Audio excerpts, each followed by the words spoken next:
no capítulo 1.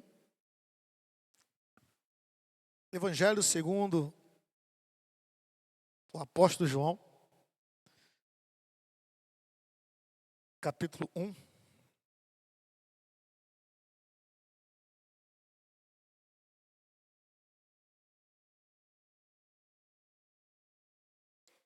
Quero ler com os irmãos apenas um versículo, e talvez nem todo ele, mas só um pedacinho dele.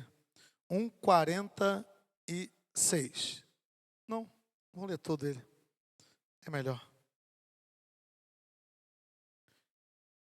Evangelho segundo João, capítulo 1, versículo 46. Diz assim: Perguntou-lhe Natanael: de Nazaré pode sair alguma coisa boa? Respondeu-lhe Filipe: vem e vê. Senhor, que a tua palavra, ela vem agora preencher o vazio do nosso coração. Venha, Deus amado, apontar uma direção. Venha renovar a nossa fé e a nossa confiança no Senhor.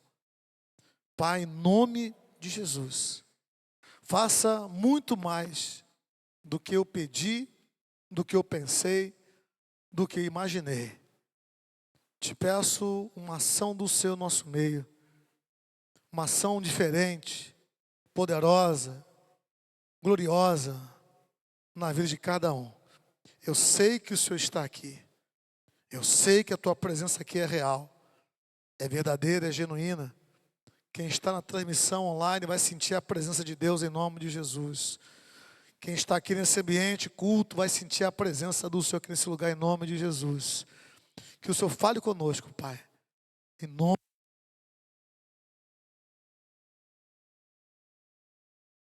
Esse microfone não vai me derrubar em nome de Jesus. Precisamos comprar microfones novos, ok? Já me pediram isso. O pessoal da mídia já me falou comigo. Irmãos, quando a gente olha para a vida, a gente vê certas coisas acontecendo. A gente fica se perguntando como que isso aconteceu.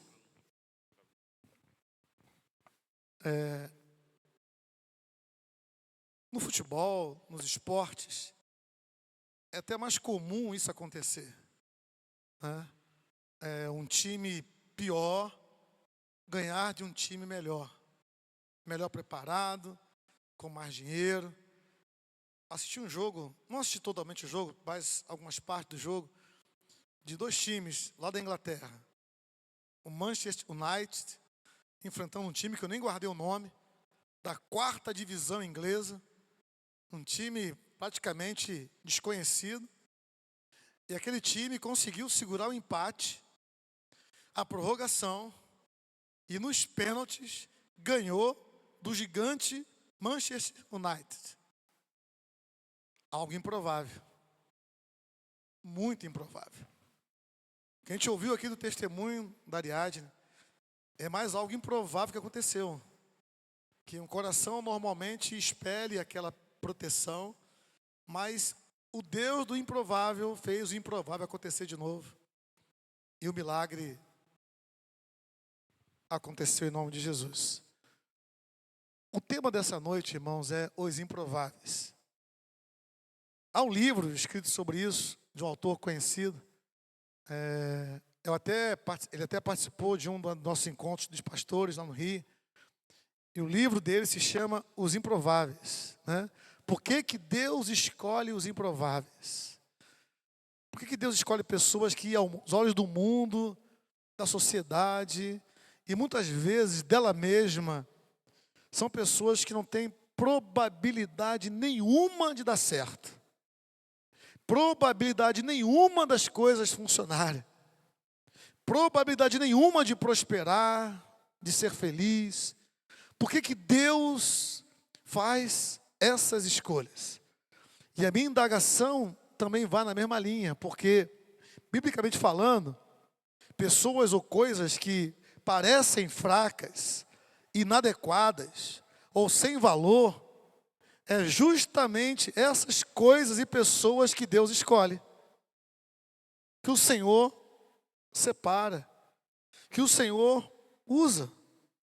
Natanael disse a frase aqui: de Nazaré pode sair alguma coisa boa.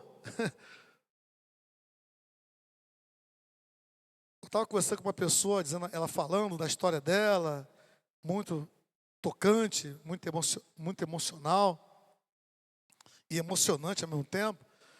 Ela veio do nada e hoje tem uma vida mais bem equilibrada, com perspectiva de rapidamente enriquecer. A gente conversando sobre a vida, né?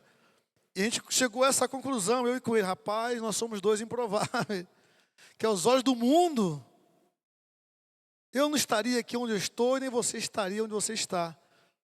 Nós somos dois improváveis que Deus, nesses anos, nos conduziu, nos estimulou. Claro que a gente trabalhou, fizemos nossa parte, mas Deus nos conduziu até aqui. Somos dois improváveis. Quando a gente vai para a Bíblia, a gente pode escolher qualquer personagem da Bíblia e você vai ver que ele era o improvável. Por exemplo, Deus pegou Moisés, que era um assassino, matou lá um egípcio e fez de Moisés o líder que libertou Israel. Um improvável. Deus pegou Davi, o filho mais novo, de uma família de 7 pessoas, que o pai se esqueceu dele, só lembrou porque o profeta perguntou se tinha mais algum filho. Era um total improvável e se tornou o maior rei de Israel. Você pega o apóstolo Pedro, que no livro de Atos, vai dizer, 4,13, vai dizer que Pedro e João eram iletrados e incultos. E Deus usou tanto um quanto o outro. Né? Pedro foi o grande, né, apóstolo do Senhor Jesus, um homem iletrado e inculto. A gente vai para a palavra do Senhor e vai encontrar, por exemplo, Maria, mãe de Jesus, uma jovem, uma família humilde, simples, e que foi justamente aquela jovem simples que Deus escolheu para ser a mãe do Salvador, a mãe do Messias. A Bíblia, irmãos, está repleta de gente assim. A gente sempre acha que para ter sucesso, para vencer, tem que vir de uma família X, Y, Z, tem que ter uma formação Z, H, Y, K. Mas a palavra do Senhor vai nos dizer que Deus usa os improváveis. Deus usa aqueles que, aos olhos do mundo, são inadequados, são fracos, são pessoas que, ao olhar do homem, não vai. Aí o Senhor vai falar com Samuel e vai dizer a ele: Samuel, vocês olham o exterior, eu olho o coração. O segredo de Deus está aí. Deus olha o seu coração e o meu coração e faz com que nós que somos, aos olhos do mundo, os improváveis, é justamente esses que Deus vai usar. No início do culto, irmão, nós lemos Amós. Coloca para a gente aqui na tela, por favor. Amós, capítulo 7, o profeta. Está aqui na Bíblia, um livro profético, um homem de Deus. E esse profeta, irmãos, Amós 7, 14 e 15. Quero ler com você, diz o texto assim, ó. Amós respondeu a Amazias: eu não sou profeta, nem discípulo de profeta. Eu cuido de gado e colho sicômoro. Ele era boiadeiro, ele era um fazendeiro, ele era alguém da agricultura, alguém que vivia na roça. Mas o versículo 15 vai dizer: mas o Senhor me tirou do trabalho de andar atrás do gado e me disse: vá e profetiza ao meu povo de Israel. Deus pegou o improvável, o cara mexia com gado, tomava conta de vaca, do boi, da res, e ali ele cuidava da plantação. Era um homem que não tinha formação, era um homem que não era conhecido, era um desconhecido, e Deus o levantou como profeta em Israel. Esse é o Deus que eu e você servimos. Esse é o Deus que tem uma outra forma de olhar para as coisas. No livro de Juízes, no capítulo 6, vai nos contar a respeito de Gideão. Gideão também era um desconhecido. E Deus escolheu Gideão, ele malhando o trigo, lá onde se produz vinho, onde se produz suco de uva. E Deus levantou Gideão para ser juiz em Israel. Assim é Deus. Assim é o Senhor. Deus pega um diácono, chamado Filipe, e o leva a Samaria. E lá em Samaria há uma grande conversão, a cidade se converte a Deus. Depois pega esse mesmo líder, esse mesmo diácono, leva para uma estrada, e ali ele discipula, ele fala com um homem que estava indo para a Etiópia, aquele homem se converte, Filipe o batiza, e Deus traz ele de volta, Deus o translada de volta. Um homem comum, um homem simples, um homem que não tinha formação teológica, um homem que não tinha nada disso, que o mundo valoriza o currículo, o mundo valoriza o carro que você usa, a roupa que você veste, o celular que você tem nas mãos, o trabalho que você faz. O mundo valoriza tudo isso, mas aos olhos de Deus isso é nada. Nada. Eu conheci certa vez um líder da igreja do Senhor de Nova Vida. E aquele homem, ele era feirante, analfabeto, só sabia fazer conta, mas não sabia ler e escrever. Só sabia fazer conta, somar, subtrair, multiplicar e dividir. Ninguém o enganava, feirante, né? No Rio de Janeiro. Se não sabe fazer conta, o carioca ia dar a volta nele, né? Mas ele tinha a banquinha dele lá, então, até que um dia Deus chamou ele para o ministério.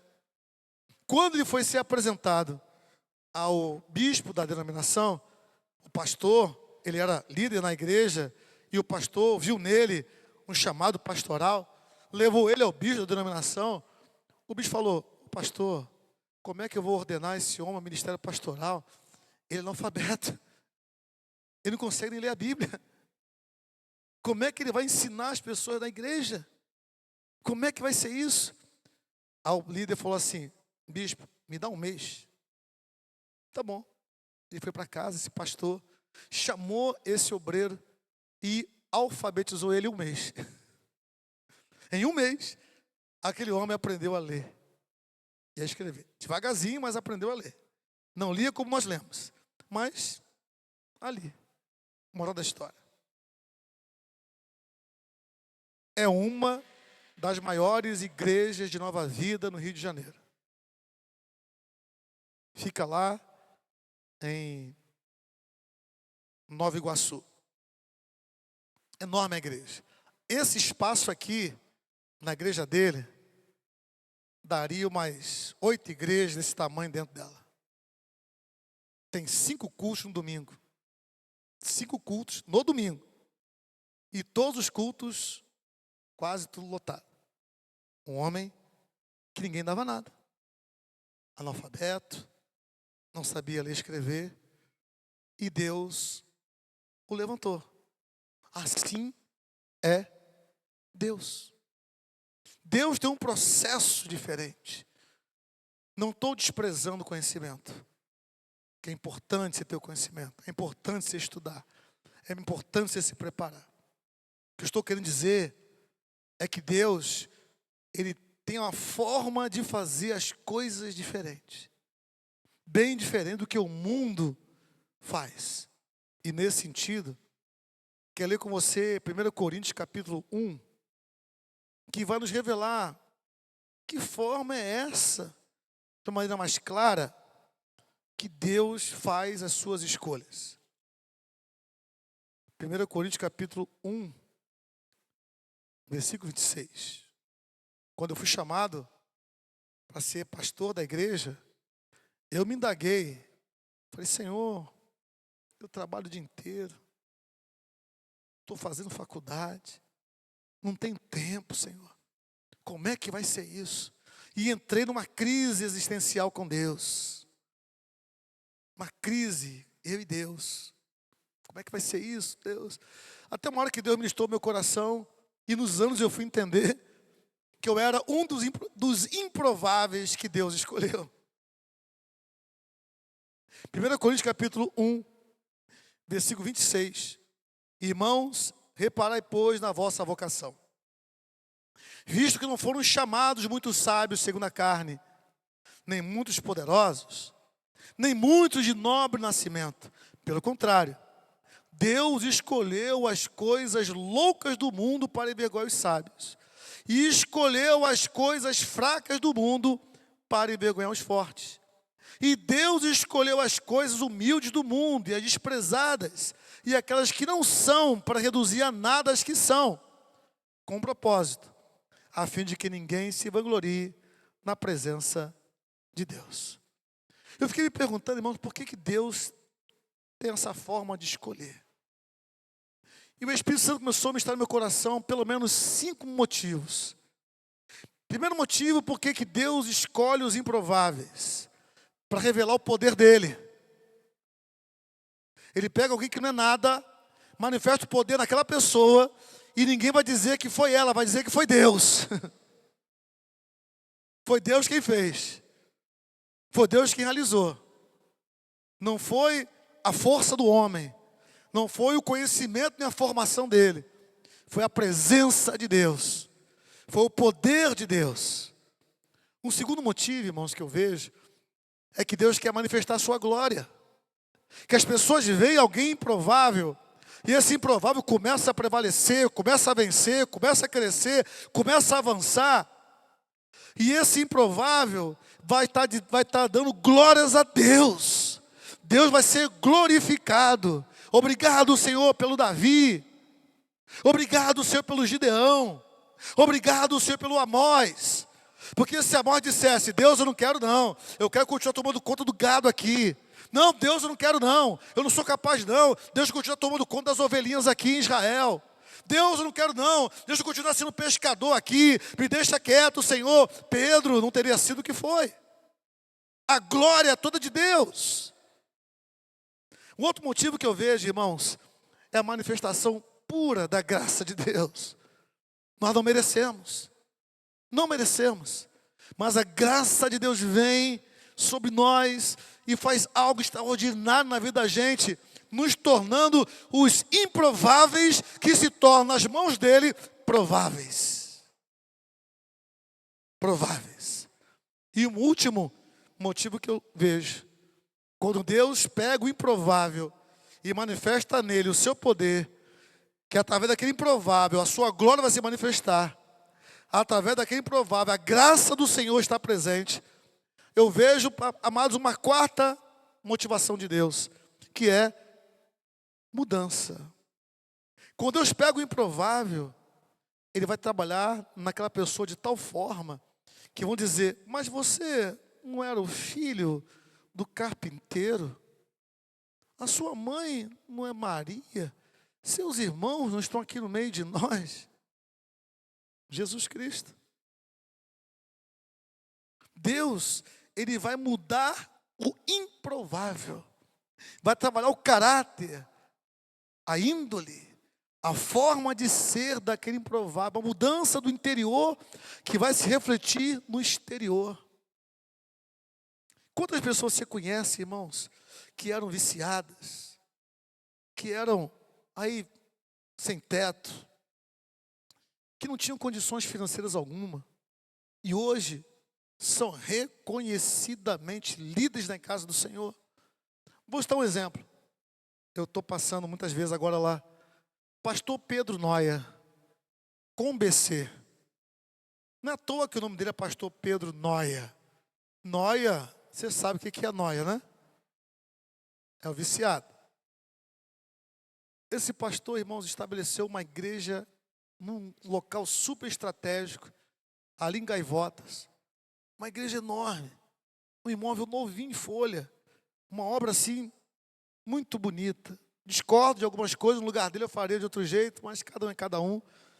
Levantei as mãos e glorifiquei a Deus para aquela igreja ali. Um homem que tem uma história também complicada. Assim como o pastor, o apóstolo Rena, que morreu, né? Em relação à igreja Bola de Neve. A história dele também é fantástica. Deus pega um camarada do nada, absolutamente nada, e faz desse homem um servo dele. E a obra do Senhor está estabelecida no Brasil e no mundo. Assim é Deus. Deus pega os improváveis, aqueles que o mundo não dá nada por eles, mas na mão de Deus, um homem, uma mulher, que se coloca nas mãos do Senhor, e deixa o Espírito Santo usar, deixa o Espírito Santo trabalhar na sua vida, essa pessoa vai se tornar improvável. Era um improvável, mas nas mãos de Deus se torna um provável. Quando Deus fala ao profeta Samuel, Deus vai dizer: Samuel, o Senhor olha, vê o coração. E aqui, irmãos, eu quero ler com você um episódio de Lucas capítulo 8, de um improvável. Eu podia ler qualquer um aqui na Bíblia, irmãos.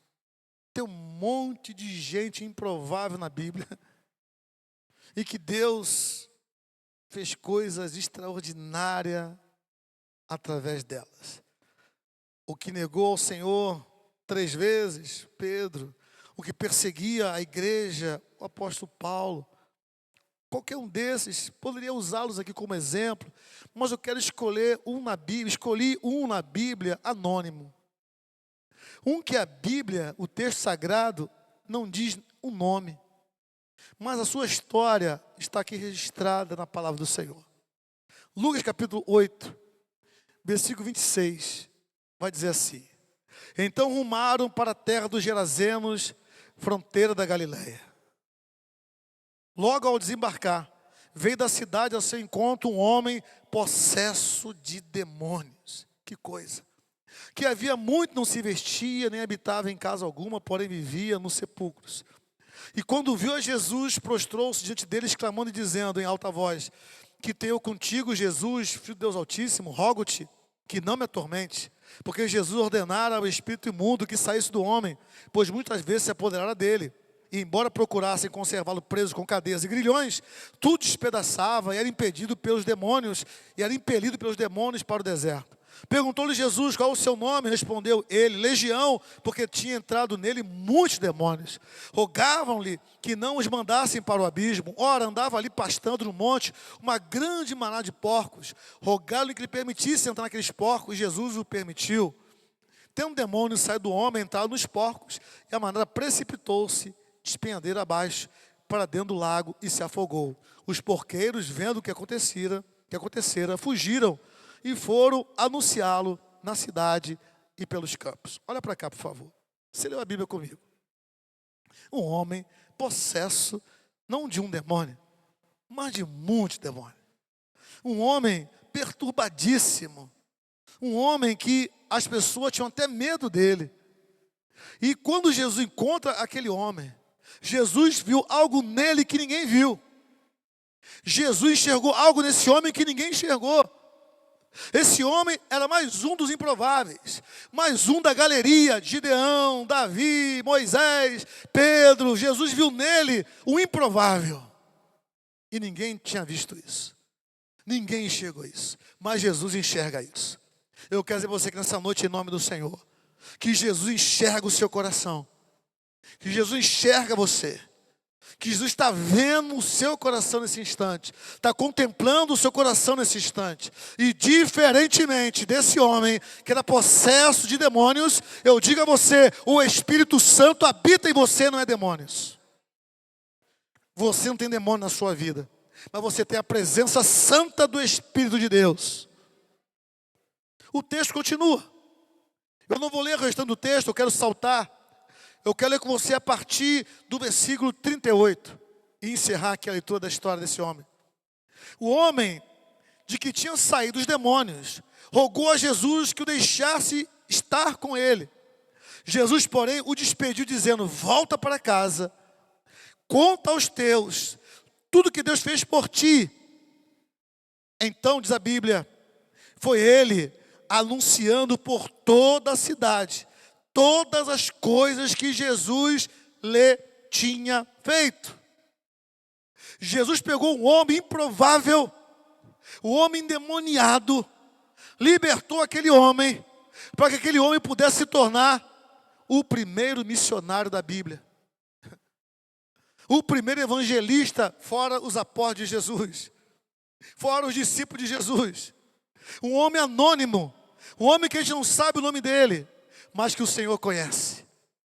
Que o Senhor viu nele algo, assim como o Senhor vê algo no seu coração, na sua vida. O Senhor viu nele algo que iria transformar-se em bênção para o reino de Deus, para o propósito do Senhor aqui na terra. Não, você não vai me seguir, você vai voltar para a sua cidade, e lá você vai anunciar o meu nome. E esse homem foi fazer exatamente isso. A Bíblia não nos conta, mas nos dá a sensação que as pessoas se converteram.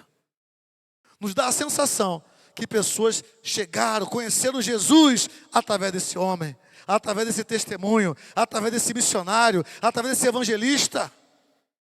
Ninguém o ensinou. Para evangelizar é assim.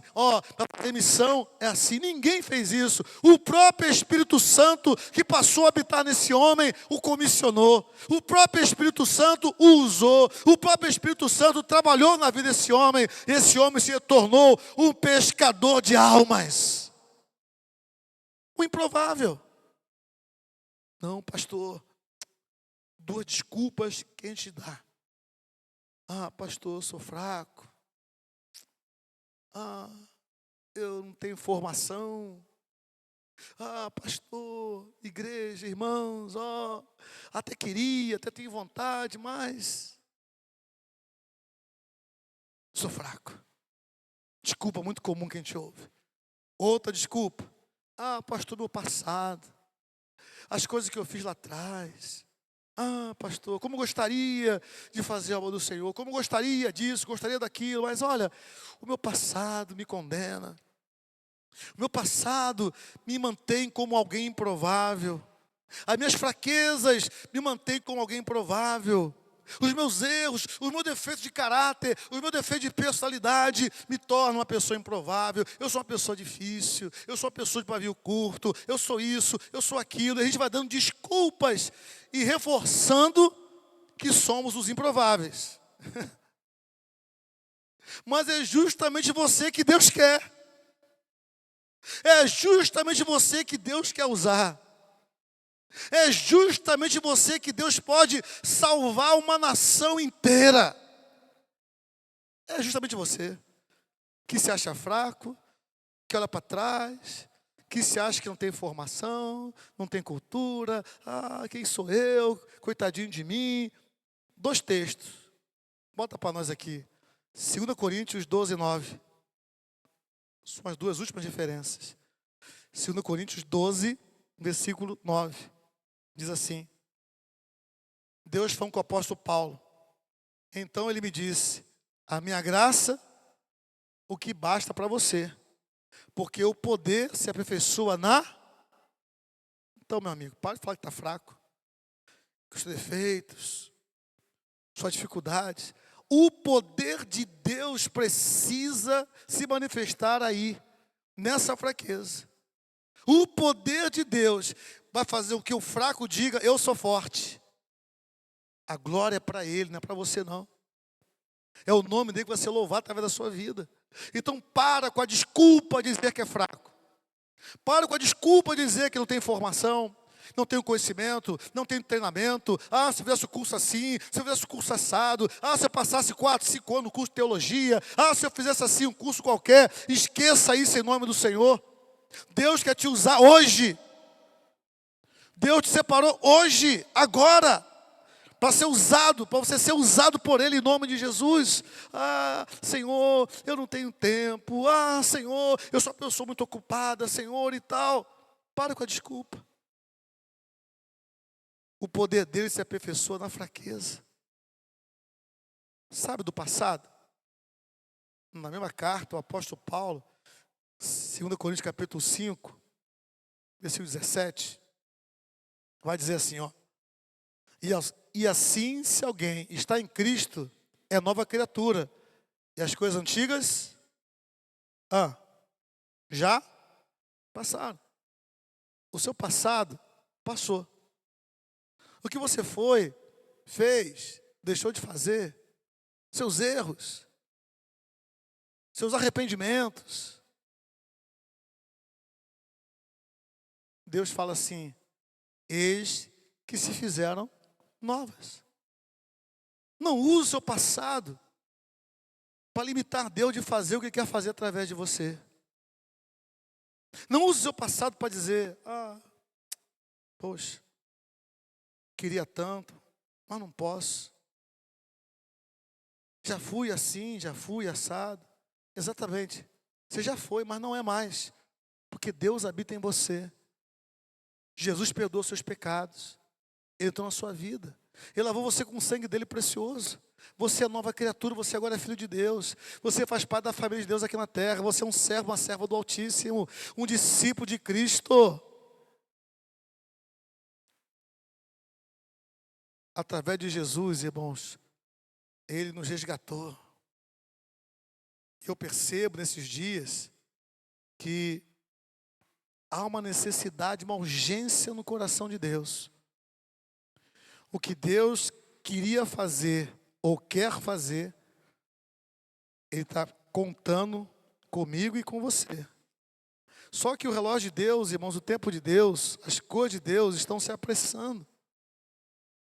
Nós não podemos deixar para amanhã, para o mês que vem, ou até mesmo para o ano que vem. Estava conversando com uma pessoa agora de tarde, dizendo para ela: olha, eu estou com um sentimento. Não estou dizendo que Deus falou comigo, porque Deus não falou comigo nada. O sentimento que eu tenho é como se nós estivéssemos com a mão na porta, na maceta da porta. Alguns estão com receio de abrir. Receio de abrir a porta. Sabe que tem coisa boa atrás. Sabe que tem muita vontade de Deus, muita coisa legal que vai acontecer, mas está com receio de abrir. Porque ao abrir essa porta, vai exigir mudanças aqui. Eu vou ter que mudar algumas coisas aqui. Se eu abrir essa porta, mudanças vão acontecer na minha casa, na minha vida. Então estão ali com a mão na maçaneta e não abre. Por outro lado, o sentimento que está no meu coração, a outros estão com a mão na maçaneta. Querem até abrir, mas se acham improváveis. Quem sou eu? Deus, quem sou eu? Quem sou eu? Eu digo a você, você é alguém que Jesus pagou um preço na cruz por você. Você é alguém que Jesus morreu por você e ressuscitou no terceiro dia. Eu estou com esse sentimento, irmão, já tem alguns dias. E aí Deus me deu um texto, atribuo a Deus esse texto. São 2 versículos, eu não vou, como disse os irmãos, já lemos os últimos textos, mas vou citar para você. O apóstolo Paulo em Efésios vai dizer assim, que a igreja orasse por ele, porque uma porta grande e oportuna se abriu, mas havia muitos inimigos. E o outro texto, também com o apóstolo Paulo, está em Atos capítulo 20, o outro foi Efésios capítulo 5, capítulo 6. E esse Atos capítulo 20, o apóstolo Paulo vai dizer, o que eu sei é que na minha frente há cidades, povoados, que estão me reservadas prisões e sofrimentos. Isso eu sei que eu vou encontrar lá. Mas o apóstolo Paulo, nessas 2 situações, a lição que eu tirei para mim é que independente do que vai acontecer, ele abriu a porta, ele entrou. Ele pagou para ver, ele caminhou no centro da vontade de Deus. E não é à toa que depois ele vai dizer, combati o bom combate, guardei a carreira, cumpri a fé. Porque ele resolveu abrir a porta e fazer, ele resolveu, eu sou o improvável mesmo, e não quero continuar sendo o improvável. Eu quero que Deus me use para a glória dele. Então abriu a porta e foi. A pergunta que eu te faço nessa noite, você quer também abrir a porta? Não, irmãos, a porta está aí diante de você. Você tem orado, você tem buscado a Deus, pedido algumas coisas para o Senhor. Eu te digo em nome de Jesus, não ore para a porta se abrir. Deus não vai abrir essa porta. Ele vai colocar a porta diante de você. Aliás, já colocou. Quem vai abrir é você. É você que vai abrir a porta. Essa oração que a gente faz, né? Ó Deus, abre essa porta. Quem tem que abrir a porta é você. Deus não vai fazer aquilo que você e eu temos que fazer. Vamos ficar em pé? Já estou profetizando, hein?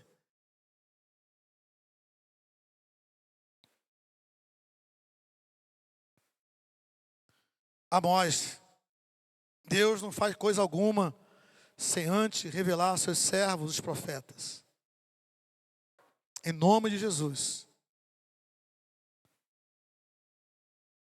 A porta da sua vida só não está aberta porque você não abriu.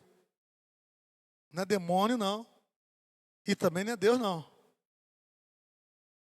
Só não abriu porque você não colocou a mão. Porque você não fez força. Porque você não fez um movimento. Está faltando uma ação sua. E essa ação que tem que fazer é você. E mude a sua oração. Pare de pedir a Deus, Senhor, abre aquela porta X, porta Y, se for da tua vontade, né? A gente faz essa oração assim, tão espiritual. Mas você está enganado, você está errado. O Espírito Santo está dizendo essa noite para mim e para você, que a porta já foi colocada diante de mim e de você. E é você que tem que abrir a porta. Não vai vir anjo, não. Não vai ser o Espírito Santo também, não. É você. Você pode fechar os seus olhos, vamos orar.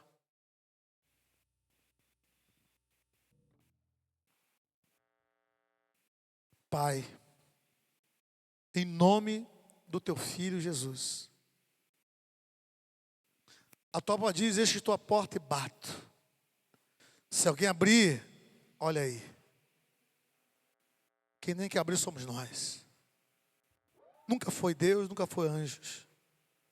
Fomos nós. Que a gente, nessa noite, possamos nos convencer que apesar de nós, o Senhor quer nos usar. O Senhor quer realizar a obra dele através da gente. O Senhor quer fazer grandes coisas por meio e através de nós. Que o Espírito Santo tem levantado esta igreja para fazer diferença nessa cidade, nesse estado, nesse país, neste mundo. Que o Espírito Santo tem levantado esse ministério aqui, Senhor, para ser um ministério que vai avançar, vai na ponta de lança, vai conquistar territórios, vai alargar a tenda, vai alargar as fronteiras do reino. O Senhor tem nos escolhido para isso, Senhor. E nós temos que então fazer a nossa parte, Senhor. O Senhor nos chama para isso. E isso exige da gente um ato de fé, um ato de confiança no Senhor. Os improváveis só tornaram-se prováveis porque decidiram crer no Senhor, decidiram confiar no Senhor. Pedro, Paulo, Gideão, Maria, Josué, Caleb, Moisés, improváveis, todos eles, Davi, improváveis. Deus escolhe os improváveis. Deus escolheu mulheres estéreis para serem mães. Sara, Rebeca, Ana, mãe de Samuel, Isabel, mãe de João Batista. Mulheres estéreis, improváveis mães, improváveis pais. E o Senhor fez dessas mulheres, dessas famílias, uma referência. Raabe, a meretriz.